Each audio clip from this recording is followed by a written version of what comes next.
자, 이제 이 부분부터 집진장치의 종류에 대해서 나옵니다. 순서대로 나오는 것이 효율을 기준으로 배열을 했거든요. 그래서 처음에 주로 설명하는 내용들이 전처리 장치, 즉 먼지의 입자가 큰 것을 미리 좀 듬성듬성 제거하는 파트라고 보시면 되고, 뒤로 가면 갈수록 먼지를 조금 더 효율적으로 제거하기 위한 방법으로 사용하는 장치라고 생각하시면 돼요. 우선 제일 먼저 나오는 것이 이제 중력 집진 장치인데, 얘네는 좀 입자가 큰 물질, 주로 전처리용으로 많이 쓰입니다. 이거는 뭐 따로 시설이 없어요, 사실. 뭐냐면 그냥 이미지가 있을 텐데, 이렇게 네모난 직사각형 모양의 어떤 실을 만들어 놓고 그 먼지를 포함하고 있는 공기를 이렇게 이동시키는 겁니다. 그래서 빠져나갈 수 있게. 그래서 무게에 따라서 입자가 큰 거, 중간 거, 작은 거 가라앉으면서 자연적으로 제거될 수 있게 하는 거죠. 이 시설은 기본적으로 이제 취급 입경이 굉장히 크고, 압력 손실은 이 정도 손실 난다는 건 거의 없다는 거예요. 동력비가 거의 안 들어요. 그래서 얘는 운영비가 많이 안 듭니다. 대신 집진율은 낮죠. 그래서 전처리용으로 많이 사용된다라고 보시면 되고요. 그 내용을 기준으로 이걸 다 암기하시려고 하시지 마시고 이해를 하시면 좀 좋습니다. 자, 전처리 장치로 많이 이용된다고 했죠. 다른 시설에 비해서 동력비가 적게 든다. 구조가 간단, 운전, 설치 비용 적게 들겠죠. 그리고 부하가 높은 가스 및 고온가스 처리에 용이하고, 대신 입자가 미세한 것들에 대한 포집 효율은 좀 낮고, 먼지 부하가 갑자기 높아지거나 낮아지거나, 즉 유입되는 어떤 그 먼지의 성상에 변화가 있을 때는 좀 처리하기 어렵다라고 생각하시면 돼요. 그래서 얘를 그렇게 이해를 하셔서 암기를 하시면 조금 더 오래 갑니다. 또 문제 보실게요.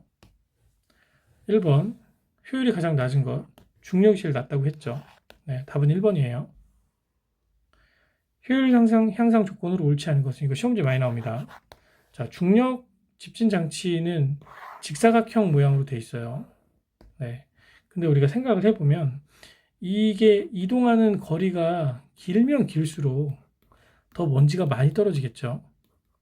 이걸 우리가 수평거리라고 얘기할 수 있습니다. 반면에 이 침강실의 높이가, 자, 높은 게 좋겠습니까? 낮은 게 좋겠습니까? 당연히 낮은 게 좋죠. 높이 있으면 높이에서 많이 떨어져야 되잖아요. 네. 그래서 이 길이를, 네, 높이라고 우리가 표현할 수 있습니다. 그래서 높이는 낮고 수평거리는 길수록 집진 효율이 향상이 되는 조건이 있습니다. 그래서 중력 집진 장치에서 유일한 효율 향상 조건은, 가장 시험지가 많이 나오는 것이 이 4번을 반대로 쓰거나 하는 것으로 많이 나온다고 보시면 돼요. 답은 4번이죠. 자, 3번. 유일한 계산 문제가 하나가 나왔습니다. 그래서 이게 이제 중력 집진 장치의 길이를 구하는 이제 공식이 있어요. 밑에 이제 해설해 보면 나와 있는데, 자, L은 속도 곱하기 가스의 속도에다가 침강실의 높이, 요거를 계산을 하면 되거든요. 그냥 이건 하나씩 넣으시면 돼요, 사실. 그래서 이제 U값이 가스의 속도니까, 가스의 속도가 지금 2m로 나와 있죠.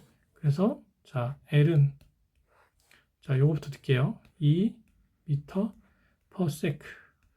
그 다음 높이 몇이라고 했습니까? 1.5m 분의, 그 다음에 최종 침강 속도는 몇입니까? 0.2 m per sec. 그럼 m per sec와 m per sec가 한 번에 없어지고 미터만 남죠. 그래서 계산을 해보면 2 곱하기 1.5는 나누기, 자, 0.2. 그럼 15죠, 15. 그래서 중력 침강실의 길이는 15m가 됩니다. 답은 3번입니다. 두 번째, 관성력 집진 장치. 뉴턴의 관성 법칙을 이용한다고 이렇게 나와 있는데, 우선 취급 입경과 압력 손실, 집진율 정도를 기억을 하시고, 그림으로 좀 좀 확인을 해드릴게요. 우선 요 그림이 많이 나오거든요. 이걸로 설명을 해드리자면 이제 가스 이제 이 먼지를 포함한 가스가 이렇게 왼쪽에서 오른쪽으로 이동하면 여기 부딪히게 되면 그 강한 힘에 의해서 관성력에 의해서 자 먼지가 1차로 떨어지고 그리고 공기는 흘러서 나가다가 또 여기 부딪히면 밑에 또 분진이 또 떨어지겠죠. 이 그림 방해판 나와 있는 것이 바로 관성력 집진 장치입니다. 그래서 이 장치의 특징이 지금 총 6개가 나와 있는데요. 주로 이제 얘도 전처리용으로 많이 쓰이고 물론 중력보다는 입자가 작은 걸 제거할 수 있지만 얘도 비교적 굵은 입자를 선택적으로 제거하는데 좀 최적화되어 있고 동력비도 안 들고 다 좋아요. 네. 그런데 얘도 뭐 중력 집진 시설과 동일하게 작은 입자의 포집 효율에 불가능하고 부식성, 점착성 가스에는 부적합하다. 이 장치 기기에 가스가 늘러 붙게 되면 밑으로 함진가스가 그러니까 먼지가 제거가 안 되잖아요. 함진가스에 포함되어 있는 그렇기 때문에 이 두 가지 장치를 부식시키면 오래 못 쓰니까 안 되고 들러붙는 가스에는 먼지가 그 벽면에 붙기 때문에 제거가 안 된다. 그렇게 기억하시면 좀 좋을 것 같아요. 그럼 문제 보시겠습니다. 함진가스 방해판, 그 다음에 관성력이라고 했죠. 다른 거는 굳이 읽지 않으셔도 됩니다. 답은 4번입니다.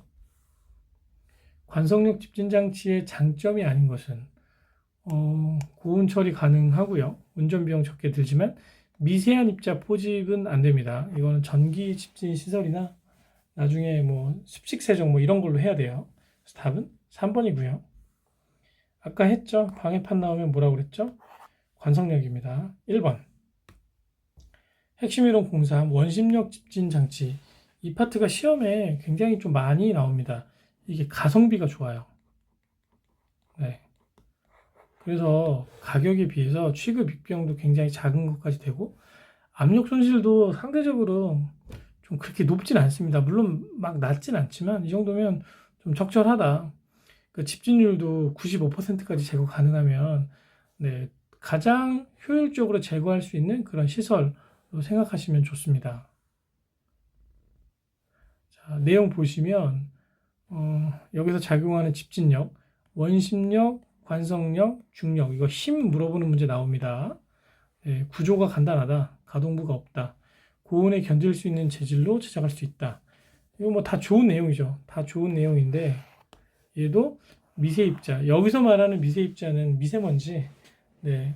이제 PM10 이하, 10마이크로미터 이하, 더 작은 것, 뭐 그런 것들을 얘기하는 부분이라 처리를 할 수 있지만 그 범위가 이렇게 넓진 않죠. 그래서 부적합하고 그리고 압력 손실이 높다. 동력비가 많이 소요된다. 이 동력비도 어떻게 보면 이제 좀 그렇게 많지는 않지만 중력이나 관성력에 비해서는 높기 때문에 그냥 이렇게 숙지하시면 좋을 것 같아요. 마모성, 조회성, 점착성, 부식성 가스는 장치를 손상시킬 수 있어서 부적합합니다. 사이클론 형식의 종류에 대해서는 이 종류의 이제 개념을 묻는 문제는 아직까지 나온 적은 없고, 네. 이 종류가 뭐가 있느냐 이 세 가지는 나왔거든요. 근데 제가 혹시 몰라서 넣어놓긴 했어요. 그래서 요 네, 종류 정도만 좀 숙지를 해두시면 어떨까 싶습니다. 그럼 문제 보실게요. 1번 원심력 집진 장치에 관한 설명으로 옳지 않은 것은 구조가 간단하고 취급이 용이한 편이죠. 뭐 다 좋은데 2번이 틀리죠. 요거는 관성력이나 중력 집진 시설에 관한 내용이고 압력 손실이 50에서 150 사이 상대적으로 좀 높다고 했습니다. 답은 2번이고요. 2번 이제 원심력 집진 장치의 효율을 높이는 방법 뭐 여러 가지가 있는데 2번, 3번, 4번은 뭐 다 맞습니다. 근데 1번이 틀려요. 배기광경이 클수록 이제 작을수록 입경이 작은 먼지를 제거할 수 있다. 이렇게 암기하시면 좋습니다. 답은 1번이죠. 3번 원심력 집진 장치에 관한 설명으로 옳지 않은 것은 처리 가능 입자 맞죠? 뭐 다 맞습니다. 다 맞고 설치비 유지비가 저렴한 편이고 네, 다 맞는데 점착성 이런 가스는 처리를 할 수가 없다고 했습니다. 그래서 부적합하다. 답은 3번이고요. 4번에 이제 블로우다운 효과라는 것이 있는데 이게 뭐냐면 위에 그림을 보면서 설명해 드리자면 이건 이제 그 유입구가 상부에 있는 그런 원심력 집진 시설인데 이게 유입돼서 먼지가 사이클론 형태로 이렇게 돌다가 가라앉고 그 다음에 공기만 위로 빠져나갈 거 아니에요? 이 빠져나가는 공기의 일정 한 10에서 15%를 다시 빼가지고 유입수로 넣는 겁니다. 네, 그 폐수 처리로 생각하면 반송 생각하시면 돼요. 반송. 네, 우리가 폐수 처리 아직 안 했지만, 그래서 이 정도의 양을 재유입시키면 더 높은 제거 효율을 우리가 볼 수 있다. 그것이 블로우 다운이라고 하는데 정확히 얘기하면 블로우 다운이에요. 네. 그래서 그 효과를 우리가 블로우 다운이라고 하고 네, 효율성을 높이기 위한 하나의 방법으로 기억하시면 좋습니다. 네. 핵심 이론 공사 세정 집진 장치. 세정 집진 장치는 말 그대로 세정액 또는 함진가스를 분산시켜서 분산시킨다는 말은 이제 스프레이 같은 걸로 이제 분무해서 뿌리거든요. 네. 그런 식으로 해서 생성되는 액적, 액막, 기포 이런 그 다양한 형태로 바꾸어서 그 함진가스 중에 포함되어 있는 대상 물질을 분리 포집하는 시스템을 말하고요. 대표적인 세정액이 이제 물이 되겠죠. 그래서 그 물을 뿌려서 가스를 그러니까 그 입자를 포함하고 있는 먼지를 포함하고 있는 가스를 제거하는 시스템이다라고 생각하시면 좋을 것 같습니다.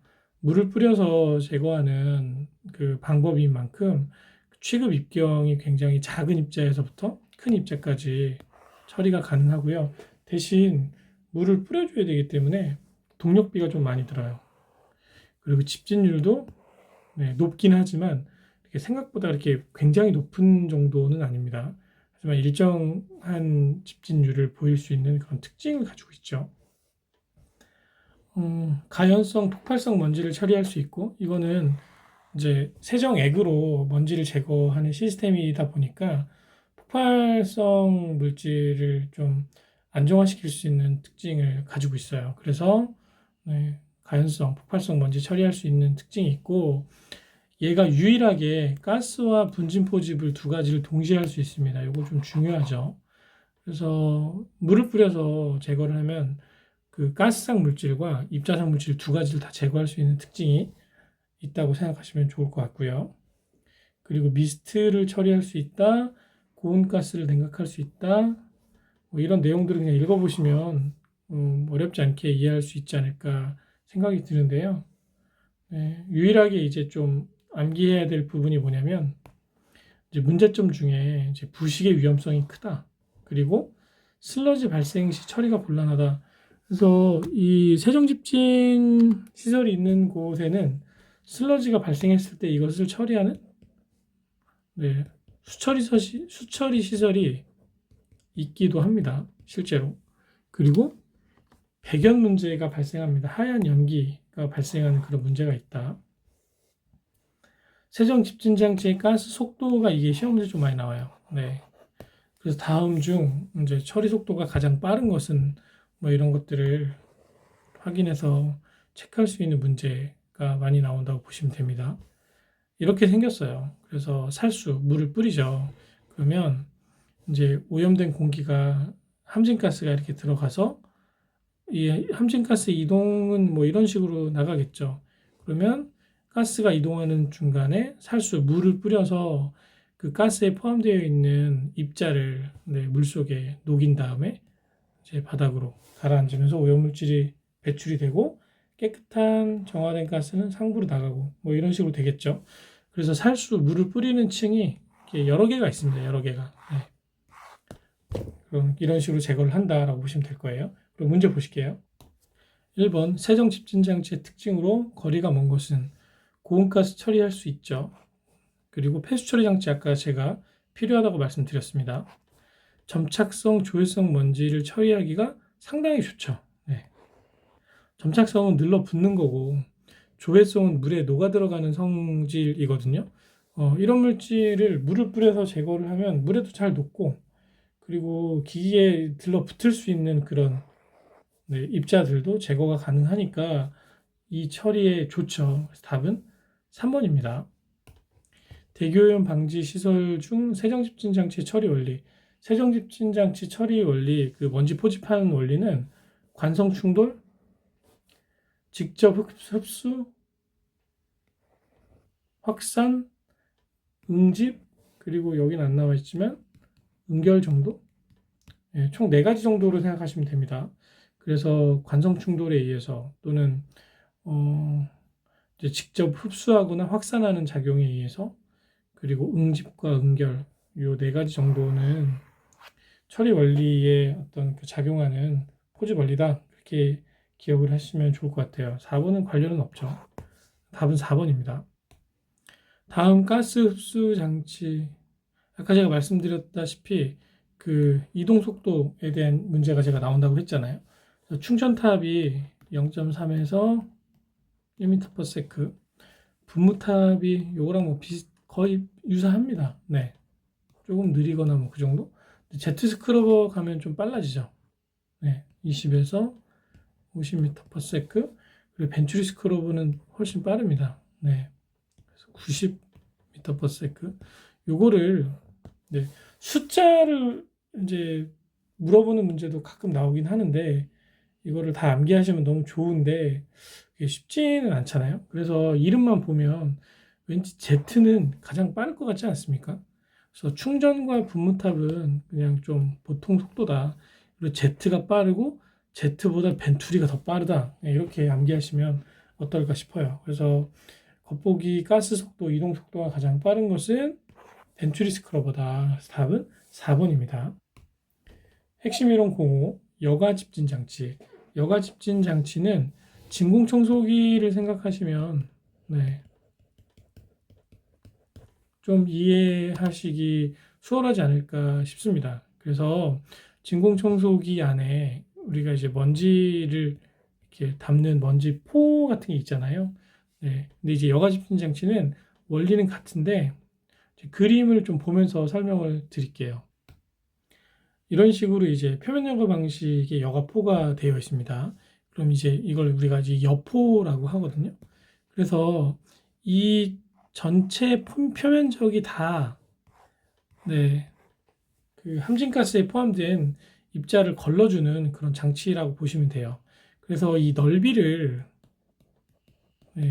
구하는 문제도 나오고 또는 여과포의 개수가 몇 개가 필요하냐 뭐 이런 걸 묻는 문제가 나오거든요.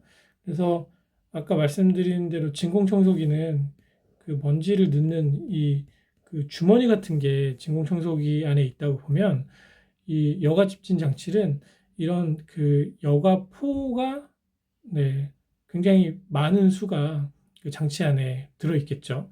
그래서 이제 오염된 공기의 그 먼지 입자들이 이 표면에 이렇게 붙는 형태로 제거가 되고 깨끗한 공기는 이렇게 빠져나가는 거죠. 그래서 이 모든 면을 통해서 공기가 유입이 되는 겁니다. 나갈 때는 여기로 나가고요.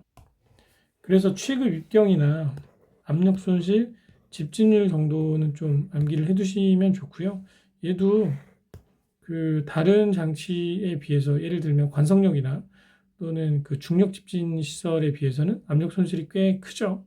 하지만 그 세정보다는 좀 낫습니다. 이제 특징도 쭉 읽으시면서 이제 이거를 다 막 달달달 외우려고 하시기보다는 그냥 이해하면서 좀 외우시면 조금 더 잘 외워지지 않을까라고 생각이 듭니다. 그래서 진공청소기를 생각하면 미세 입자를 잘 포집하잖아요. 그렇죠? 그리고 다양한 형태의 분진도 포집할 수 있고 집진율은 상당히 높은데 시설비 유지비가 적게 든다. 한번 장치 구매해 놓으면 오랫동안 저렴한 비용으로 쓸 수 있다. 뭐 그런 내용으로 이해하시면 좋고요. 이게 좀 어려운 단점이 이 세 가지인데, 다른 거 다 좋은데 이제 수분, 여과 속도에 대한 적응성이 낮다. 즉 속도가 너무 느려지거나 빨라지거나 유입되는 가스의 양의 변화에 따른 어떤 적응성이 낮다라고 생각하시면 좋고요. 설치할 때 아무래도 여과포를 막 이제 설치를 해서 구동을 시키는 그런 구조라 좀 넓은 설치 공간이 필요한 단점도 있고, 얘가 유일하게 이제 폭발성이 있다고 합니다. 잘못하면 터질 수 있으니까 이런 가연성, 점착성, 폭발성 분진 제거는 좀 어렵다. 점착성은 예를 들어 여포가 이렇게 있으면 먼지가 이렇게 붙잖아요. 점착성이 강하면 붙었다 떨어지질 않습니다. 그럼 이 여과포를 재사용할 수가 없어요. 재사용이 불가능해집니다. 원래 탈탈탈 이렇게 털어가지고 탈취시킨 후에 다시 쓰거든요. 그래서 그 점착성 가스가 곤란한 것은 그런 이유로 좀 기억하시면 외울 때 좀 도움이 되지 않을까 싶습니다. 먼지를 털어내는 방식은 이제 간헐식, 연속식 이 두 가지 형태에 의해서 먼지를 털어내는데, 집진실을 방을 여러 개로 구분해서 이제 순서대로 하나씩 하나씩 차단해서 그 먼지를 떼어내는 것을 우리가 간헐식 탈진이라고 하고, 연속식은 처리가스 차단하지 않고 그냥 즉시 털어내는 형식이라고 보시면 됩니다. 집진 원리는 시험 문제 이것도 가끔 나옵니다. 차단, 부착, 관성 충돌, 확산, 중력, 정전기와 반발력. 그러면 문제를 보실게요. 1번 최소 입경 처리할 수 있는 집진 시설이 뭐냐. 우선 중력이랑 침강은 뭐 같은 거라고 생각하시면 됩니다. 그렇죠? 그리고 원심력 집진기는 이게 사이클론이잖아요. 이게 3에서 100마이크로미터 정도가 가능하다. 이게 가성비가 제일 높다고 제가 말씀드렸어요. 반면에 여과 집진 장치는 그 범위도 되게 넓고, 그리고 작은 거에서 약 20마이크로미터 직경을 가지고 있는 먼지까지 처리가 가능하다. 답이 1번이죠. 다음 중 여과 집진 장치에 대한 설명으로 옳은 것은 350도씨 이상의 고온의 가스 처리에 적합하다. 이게 이제 너무 온도가 높으면 여포가 탈 수 있어요. 손상이 갈 수 있고, 물론 고온의 가스, 함진 가스를 처리하기 위해서 그 글래스 파이버라고 그 유리 섬유로 된 그 여포를 쓰기도 합니다. 근데 이 온도는 그것을 고려한다 하더라도 이렇게 낮은 온도는 아니에요. 그래서 고온가스는 잘 쓰지 않는다. 그리고 여과포의 종류에 따라서 가스상 물질도 효과적으로 제거하는, 이 가스를 동시에 제거할 수 있는 거는 세정밖에 없다고 했죠. 근데 세정이 두 가지를 효율적으로 제거가 가능합니다.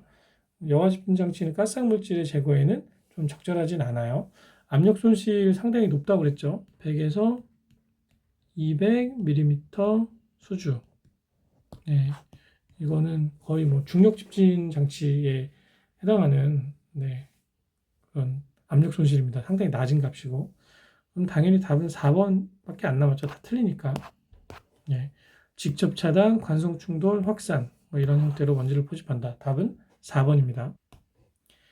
3번 여과 집진 장치의 주된 집진 원리와 가장 거리가 먼 것은 차단 부착, 관성 충돌, 확산, 중력, 정전기와 반발력, 이렇게 라고 했잖아요. 네. 그래서 중수비라는 것은 여기 안 나오죠. 네. 그래서 답은 1번입니다. 핵심 1506 전기 흡착 집진 장치. 얘는 공기청정기 생각하시면 됩니다. 공기청정기 생각하시면, 공기청정기가 이제 기기값은 비싸잖아요. 근데 전기세는 거의 안 들어요. 굉장히 쌉니다. 얘도 똑같습니다. 장치를 구성하는 비용은 굉장히 비싼데 운영할 때 들어가는 운영비는 생각보다 거의 뭐 돈이 많이 안 들기 때문에 밀입자의 먼지를 제거하기 위해 굉장히 좋은 그런 장치이다라고 생각하시면 좋을 것 같습니다.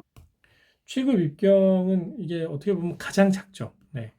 그래서 0.05 마이크로미터에서 20 마이크로미터, 압력 손실, 동력비도 거의 안 들고 집진율이 정말 최고로 높죠. 네. 근데 얘는 이제 작은 입자만 처리가 가능하고 초기 설치 투자비가 좀 많이 드는 그런 어려움이 있다라고 기억하시면 좋을 것 같습니다. 자, 특징을 보면 공기청정기 생각하시면 돼요.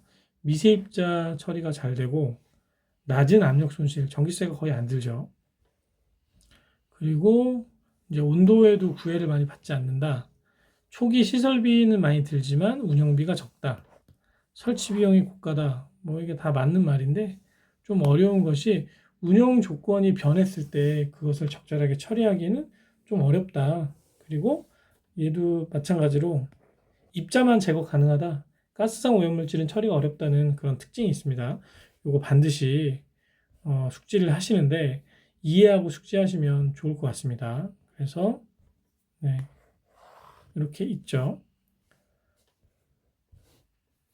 그리고 고유 저항과 집진율의 관계에 대해서 묻는 문제가 많이 나오는데 이게 결국에 그 전기 집진 장치라는 것이 원리를 간단하게 말씀드리자면 이제 이 그림으로 설명드릴 수가 있을 것 같아요. 이게 그 전기 집진 장치를 굉장히 간단하게 그림으로 표현한 것인데요. 우선 함진가스가 이제 장치 주변으로 들어왔을 때, 이 그 전기 집진 시설 안에 있는 이제 저항값의 크기에 따라서 발생하는 이 음이온, 이 음이온이 주변에 있는 이런 입자들을 달라붙어서 얘를 대전을 시킵니다. 네. 그러니까 음이온을 발생시키는 거예요. 그래서 저항값이 크면 클수록 음이온이 많이 발생하겠죠. 근데 또 음이온이 너무 많이 발생해도 안 돼요. 너무 많이 발생하면 얘네가 음이온이 너무 많아져서 네. 얘를 이쪽으로 플러스극으로 당겨와서 여기 붙여야 되거든요. 근데 붙었다가 얘가 음이온이 너무 많고 얘도 음이온이 너무 많아서 지들끼리 결합했을 때 부작용이 발생할 수 있고 얘가 붙었다가 다시 떨어지거나 지네들끼리 붙어서 음이온이 너무 많으니까 스파크가 일어나고 불꽃이 튀고 그런 문제가 발생할 수 있습니다. 그래서 적절한 음이온으로 대전을 시켜서 그 대전시킨 음이온을 가지고 있는 이 먼지 입자가 요 전극의 플러스극으로 와서 이렇게 플러스하고 마이너스는 서로 당기잖아요. 네, 그래서 달라붙게 만드는 원리가 바로 전기 집진 장치의 원리입니다. 1번입니다. 다음 중 집진 장치에 대한 설명으로 옳은 것은 사이클론은 네, 여가 집진 장치가 아니죠. 원심력 집진 장치죠. 원심력. 네, 전혀 다른 말입니다. 틀리고요. 중력 집진 장치는 저효율이고 전처리용으로 쓴다. 네, 이것도 틀리죠. 여가 집진 장치는 수분이 많은 먼지를 처리하기에 부적합합니다. 수분이 많으면 안 돼요. 그래서 건조한 그런 상태를 유지하는 것이 중요합니다. 전기 집진 장치는 코로나 방전을 이용해서 집진하는 장치 맞죠? 답은 4번입니다. 2번 네, 고유 저항 집진율을 나타낸 그림에서 영역을 올바르게 짝지은 것은 여기 보면 이건 그냥 암기를 하세요. 이건 저항값이 낮아서 재비산 된다고 했죠. 그리고 니은이 정상적으로 그 이제 플러스를 띄고 있는 곳에 마이너스 대전된 먼지 입자가 날라와서 붙는다. 그리고 스파크가 튀기 시작하고 리을이 되면 역전이라는 거는 붙었다가 다시 떨어지면서 네, 이제 마이너스가 너무 많아서 여러 가지 문제가 생길 수 있는 그런 상태를 의미를 합니다. 그래서 답은 1번입니다. 3번 전기 집진 장치의 집진극이 갖추어야 할 조건으로 옳지 않은 것은 부착된 먼지를 털어내기 쉬워야죠. 그래야 재사용이 가능하겠죠. 전기장의 강도가 균일하게 분포해야 되겠죠. 답은 2번이에요. 네, 나머지는 뭐 다 맞는 얘기니까. 네. 4번 대기오염 물질 중에서 입자상 물질을 처리할 수 있는 일반적인 집진 장치의 종류가 아닌 것은 입자입니다. 입자. 네.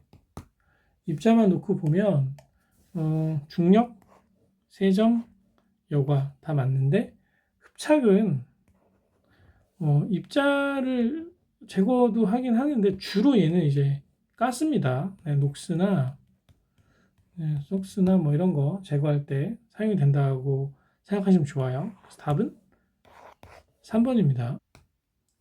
자, 그러면 집진 장치에 대해서 우리가 공부를 했는데 이 집진 장치를 어떻게 유지하고 관리를 해야 되는지 그것에 대한 것도 알아야겠죠. 집진 시설을 먼저 선택하기 위한 고려 요소는 다음과 같은 요인에 의해서 선택을 합니다. 그래서 하루에 처리해야 될 어떤 그 유량 Q가 얼마인지, 그리고 입자의 어떤 모양이나 밀도, 입경 분포에 따라서 좀 우리가 결정할 수도 있고요. 분진의 화학적 특성이나 요구되는 효율, 그리고 이제 압력 손실 값이 뭐 동력비가 많으면 마음껏 쓸 수 있겠지만 그런 것도 고려를 해야 되겠죠. 그리고 초기 투자비와 운영비, 그리고 처리가스의 특성, 예를 들어 뭐 수분을 많이 포함한 것은 이제 그 여가 집진 장치로 할 수 없다고 했잖아요. 그런 특성에 따라서 이렇게 고르는 겁니다. 그리고 이제 운전과 유지의 어떤 용이성도 고려를 해서 이런 요인들을 우리가 생각하면서 어떤 장치를 이용을 할지를 정하는 거겠죠. 자, 그럼 문제 보실게요. 집진 시설을 선택하기 위해서 고려하여야 할 요소와 가장 거리가 먼 것은 밀도와 입경 분포 맞고요. 물리학적 특성 맞고요. 먼지의 농도 이거는 맞는데 예상 투시도? 네, 투시도는 전혀 관련이 없습니다. 답은 3번입니다. 핵심 이론 공이 집진 장치의 효율 향상 조건. 이거는 집진 시설마다 좀 중요한 것들이 한두 개씩 있어요. 그래서 전반적으로 한번 그냥 읽어보시고 제가 체크하는 내용 중심으로 기억하시면 좋을 것 같습니다. 우선 중력 집진 장치에서는 침강실 내 가스 처리 속도가 작을수록 미입자 포집하기가 좋다. 그리고 침강실의 높이가 낮고 길이가 길수록 효율이 높아진다. 침강실 입구 폭이 클수록 유속이 느려지므로 미세한 입자를 포집할 수 있다. 이 정도는 꼭 암기를 해두시면 좋을 것 같아요. 두 번째, 관성력 집진 장치. 이건 다 중요할 것 같은데, 그래서 굳이 좀 초이스를 하자면, 네. 기류 방향 전환 각도가 작고, 전환 횟수가 많을수록 효율 증가하고, 방해판이 많을수록 효율은 증가한다. 단, 방해판이 많으면, 네, 동력비는 많이 들어갑니다. 그리고 출구가스 속도가 느릴수록 미세 입자 제거할 수 있다. 이 정도 기억하시면 좋을 것 같고요. 사이클론 보실게요. 사이클론은 이제 배기환경이 작을수록 압력 손실은 커지지만 효율은 증가한다. 입구 유속이 적절히 빠를수록 효율이 좋아진다. 그리고 이게 좀 중요하죠. 네. 이거 그 반송하는 시스템이라고 했죠. 블로다운. 블로다운 하면 효율 증대. 효율 증대의 값은 10에서 약 15%의 성능 향상을 기대할 수 있다고 합니다. 그리고 뭐 이런 내용은 그냥 한 번만 읽어만 보세요. 네. 그래서 요 세 가지 정도. 그리고 세정 집진 장치는 이제 물을 뿌려주는 거니까 동력 사용량이 크다는 거는 더 많은 물을 이렇게 뿌려주는 형태라고 기억하시면 좋을 것 같아요. 물을 많이 뿌리면 효율이 높아지겠죠. 그쵸? 그리고 최종 처리 장치는 기획 분리기 성능이 높을수록 효율이 높아진다. 한번 이거는 문제 풀면서 한번 설명을 해드리겠습니다. 여가 집진 장치. 처리가스에 적합한 여제 선택해야 되고요. 온도 250도씨 안 넘게, 너무 높으면 녹는다고 그랬어요. 그리고 여과를 통과하는 가스의 겉보기 속도가 작을수록, 그러니까 느리면 느릴수록 더 많은 공기가 통과할 수 있고, 그리고 미세한 입자까지 포집할 수 있는 기회를 줄 수 있겠죠. 네. 그리고 여제 전처리를 해야 되고, 네. 효율을 높이기 위해선 간헐식 탈침 방식을 써야 된다고 합니다. 대신 고농도 가스를 처리할 때는 연속식 탈진 방식을 선택해야 된다고 합니다. 이거는 선택의 문제라고 생각하시면 돼요. 그래서 효율 향상을 위해서는 이제 간헐식, 그다음에 고농도 가스 집진을 위해서는 연속식으로 쓴다라고 기억을 해주세요. 그럼 문제 보시겠습니다. 1번 관성력 집진장치의 효율 향상 조건 중에서 틀린 것은 기류 전환의 횟수 많게 하라고 했고요. 기류의 방향 전환 각도를 작게 하는 것이 중요하고요. 처리 후 출구가스의 속도를 이제 낮게 해야 입자가 작은 것과 효율 향상을 기대할 수 있다라고 했습니다. 더스트박스는 적당한 형상과 크기를 설치한다. 맞죠? 답은 3번입니다. 사이클론에 대한 특징. 1번 배기 광경이 클수록 작은 먼지, 작을수록입니다. 입구의 한계 유속 이내일 때 입구 유속이 빠를수록 반대죠. 효율이 높아지고 고농도일 경우에는 우리가 병렬 연결을 합니다. 그래서 다 반대인데 4번은 맞죠. 미세먼지 재비산을 위해 스키머, 회전깃 이게 사이클론을 운용을 하다 보면 작은 먼지들이 자꾸 날리는 그런 문제가 생기니까 얘네들이 먼지가 날아가는 것을 좀 막아주는 그런 역할을 한다고 생각하시면 돼요. 그래서 답은 4번입니다. 3번 중력 집진 장치의 효율 향상 조건이라 볼 수 없는 것은 처리가스의 속도를 작게 해야 느리게 가고 침강이 잘 되겠죠. 맞죠? 배기가스의 기류를 균일하게 하는 것이 중요하죠. 높이는 작고 길이는 길게 한다. 이거 말씀드렸습니다. 항상 요게 L이고 요게 H면 길이가 길어야 많이 가라앉을 거 아니에요? 높이가 낮아야 빨리 가라앉을 거 아니에요? 네. 그래서 높이는 작고 길이는 길게 하는 것도 봤고요. 블로우 다운 효과는 중력이랑 관련 없고 얘는 사이클론, 원심력 그것과 관련이 있습니다. 그래서 답은 4번입니다. 자, 4번. 사이클론의 집진 효율 블로우다운 효과 10에서 15%라고 제가 말씀드렸습니다. 이것이 쏙 들어가는 것이 얘밖에 없죠. 답은 2번입니다. 그럼 문제 보시겠습니다. 어떤 송풍기의 풍전압이 압력 PT 요 값이고 풍량 Q가 이제 미터 세제곱 퍼 아워인데 얘를 미닛으로 하느냐 세크로 하느냐 이거 우리 맘이죠. 네. 여기서 이제 한 번만 바꾼 미닛으로 해볼게요. 그러면 식이 6120 곱하기 효율분의 유량 곱하기 전압 곱하기 여유율이잖아요.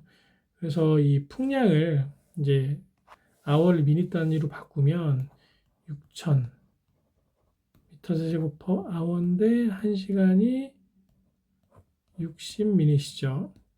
그러면 약분 되면 자 60을 6000으로 그러니까 6000을 60으로 나누면 100이잖아요. 네, 그래서 Q가 100 미터 세제곱 퍼 미닛이 됩니다. 네, 이 전압은 그냥 쓰시면 되고요. 250이라는 값을 지울게요. 그리고 이제 효율은 나왔죠. 여기다 0.65를 넣으시면 되고 알파 여유율은 20%니까 여유율이라는 거는 20%만큼 더 이제 충분하게 동력을 우리가 공급을 하겠다. 그 얘기예요. 그러면 1.2로 곱하면 되겠죠. 네. 계산기로 한번 해보겠습니다.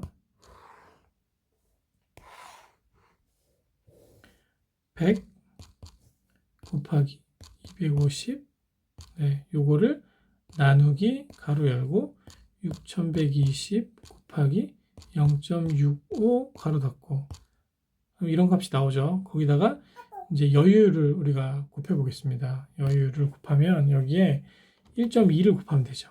1.2를 곱하면 7.5414 뭐 이렇게 나와요. 그러면 요게 답이 되겠죠. 그렇죠? 그래서 답은 2번입니다. 2번 뭐 같은 문제죠. 근데 여기서는 이제 세크라고 아예 근데 찍혀 나왔죠. 세크로 나왔을 때는 이제 102 곱하기 효율분의 Q 곱하기 P의 T 곱하기 여유율. 근데 여기서 여유율 값이 안 나왔어요. 그럼 얘는 그냥 1입니다. 1로 계산을 하시면 돼요. 자, Q 값은 55m 세제곱 per sec 곱하기 압력 손실 나왔죠? 444 밀리미터 수주. 네. 요거를 102 곱하기 효율 0.77 7로 곱해 보도록 하겠습니다. 계산기를 소환하겠습니다. 그러면 가로 열고 55 곱하기 444 괄호 닫고 나누기 괄호 열고 요거 넣을게요. 102 곱하기 0.77 괄호 닫으면 311 정도 나오죠. 그쵸? 그래서 답이 4번입니다. 문제가 쉽지는 않습니다. 식을 우리가 암기를 해야 되기 때문에.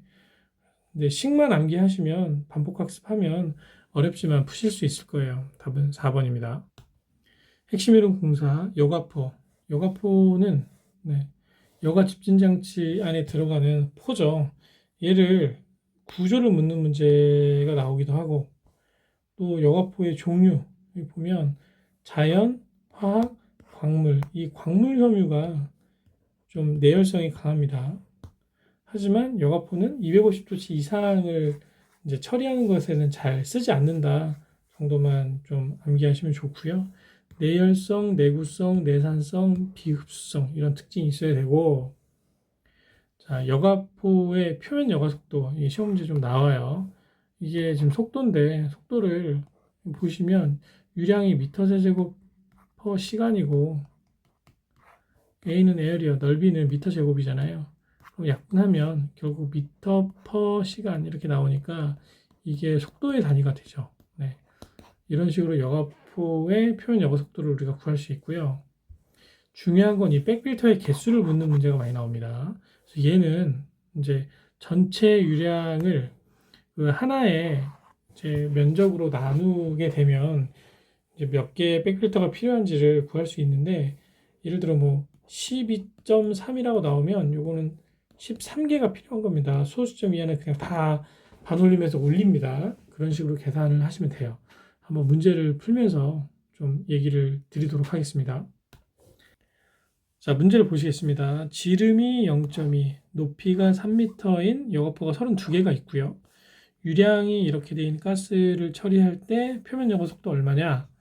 그러면 얘는 V는 A분의 Q 구하라는 거잖아요. 근데 Q 값이 지금 이제 그 밀도가 안 나왔을 때는 요 킬로그램을 그냥 미터로 환산할 수 있어요. 네, 그래서 20m 세제곱 퍼 미닛이 되고요. 분자가 분모는 A인데 A가 이런 원통형의 어떤 여가포가 있을 때 얘를 펼쳐서 보면 결국에 이런 직사각형 모양으로 둘둘둘 말아놓은 거잖아요. 이 길이는 이제 h지만 이 길이는 이 원의 둘레하고 똑같겠죠. 그래서 얘가 2파이 r이 됩니다. 이게 원의 둘레를 구하는 공식이잖아요. 그래서 가로 곱하기 세로 한 이 넓이가 결국에 여가포의 한 개의 표면적이고, 그거를 32개를 곱해서 분모에 넣으면 되죠. 그래서 한번 해볼게요. 2 곱하기 파이 3.14 곱하기 r이 지름이 0.2면 반지름이니까 0.1 곱하기 h 3m 3m 곱하기 총 몇 개? 32개. 그럼 얘를 계산을 해보겠습니다. 2 곱하기 3.14 곱하기 0.1 곱하기 3 곱하기 32. 그럼 60.288이 나오죠. 그럼 분모가 여기가 60.288이에요. 0.29라고 하겠습니다. 그럼 20을 얘로 나눠볼게요. 자, 20 나누기 60.29 하면 0.3317 뭐 이렇게 나오지 않습니까? 네. 그럼 0.3317 답은 2번이죠. 2번. 여기서는 이제 여가 자루의 수를 구하라는 문제죠. 그래서 전체 유량을 우리가 구한 다음에 그걸 가지고 이제 여가포의 어떤 개수로 우리가 나눠 보면 총 여가 자루가 몇 개가 필요한지가 나올 수 있겠죠. 유량은 여기 주어지지 않습니까? 그쵸? 그래서 얘를 분모로 넣으면 됩니다. 근데 지금 단위가 다 달라요. 미니트 있고 세크도 있고 이럴 때는 작은 것으로 통일해주면 좀 편합니다. 그래서 1200 미터 세제곱 per minute 곱하기 1미닛은 60세크.